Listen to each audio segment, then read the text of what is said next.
मला ठाऊक आहे, चिंता तुला त्रास देते आणि भीती सतावते.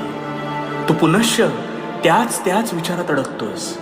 यावर उपाय आता शांतपणे समजून घे. जर मन शुद्ध नाही तर त्यात जळमटही होतातच, आणि आपण नकळत त्यात कोळ्यासारखे कधी गुरफटत जातो हे आपल्यालाच कळत नाही. दुसऱ्याला दूषणं लावण्यापेक्षा स्वतःला शुद्ध बनवण्यावर लक्ष केंद्रित कर.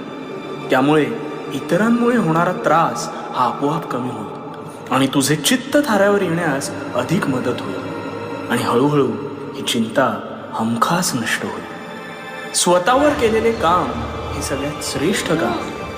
ते करत असताना मी आहे तुझ्या पाठीशी. कर्म शुद्ध ठेव आणि भिवू नकोस, कारण तुझ्या पाठीशी आहे. भिवू नकोस, मी तुझ्या पाठीशी.